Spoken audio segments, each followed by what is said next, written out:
পর্যাপ্ত সরবরাহ থাকলেও হবিগঞ্জে চড়া দামে বিক্রি হচ্ছে সবজি। ঊর্ধ্বমুখী দামে হিমশিম অবস্থা ক্রেতাদের।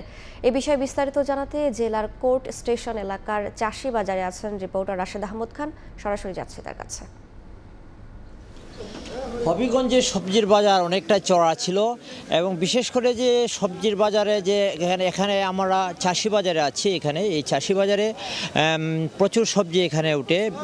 হবিগঞ্জের যে বিভিন্ন প্রত্যন্ত অঞ্চল আছে, বিভিন্ন উপজেলা আছে, উপজেলা থেকে চাষিরা সবজি সংগ্রহ করে এই বাজারে সকালে নিয়ে যান এবং এই বাজারে টাটকা বিষমুক্ত সবজি এখানে পাওয়া যায়, যার জন্য এখানে পাইকারি এবং বিশেষ করে খুচরা যে ক্রেতারা আছেন তারা অনেক সময় এখানে সবজির জন্য আসেন।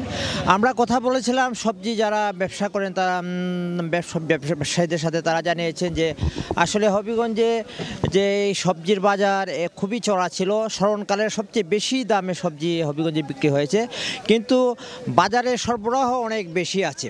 কিন্তু সরবরাহ বেশি থাকার পরেও সবজির দাম যেভাবে আশা করা ছিল যে শীত মৌসুমে যেভাবে সবজির দাম অনেকটাই কমে, কিন্তু সেভাবে সবজির দাম কমছে না, যার জন্য হবিগঞ্জের যে সাধারণ ক্রেতারা আছেন, যে সাধারণ ক্রেতারা হিমশিম খেতে হচ্ছে এই সবজি বাজার থেকে।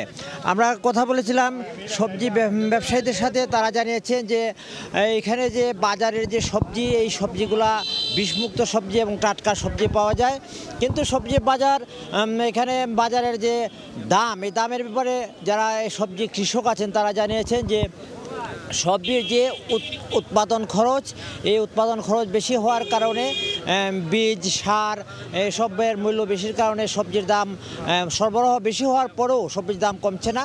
তারপরেও এখানে গত 15 দিন থেকে 15 দিন আগে যেভাবে সবজির দাম ছিল, মানে প্রত্যেকটি সবজির দাম ছিল 100 টাকার উপরে, কিন্তু এখন দেখা যাচ্ছে যে আজকের বাজারে কিছুটা সবজির দাম ধীরে ধীরে কমতে শুরু করেছে। আমরা দেখেছি যে টমেটো 80 থেকে 90 টাকা এবং আলু 70 টাকা। এছাড়াও যে সবজিগুলো আছে এই সবজিগুলো মোটামুটি কমতে শুরু করেছে সবজির দাম। তারপরেও আমরা সাধারণ যে গ্রাহক, দ্রব্যমূল্যের সাথে তাল মিলিয়ে গ্রাহকরা যে সবজি কিনতে তারা হিমশিম খেতে হচ্ছে।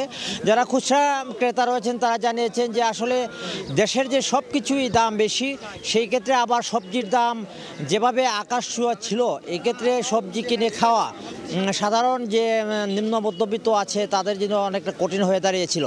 কিন্তু যদি এই যে তারা আশা করছেন যে এখানে শীত মৌসুমে যেহেতু সবজি বিভিন্ন জায়গা থেকে সরবরাহ বাড়ছে, সেই ক্ষেত্রে সবজি বাড়ার সাথে সাথে সরবরাহ বাড়ার সাথে সাথে সবজির দামও কমবে, এই আশা সাধারণ ক্রেতাদের। এবং ব্যবসায়ীরা বলছেন যে ধীরে ধীরে কমতে শুরু করেছে এবং এই সবজির দাম আস্তে আস্তে কমে যাবে।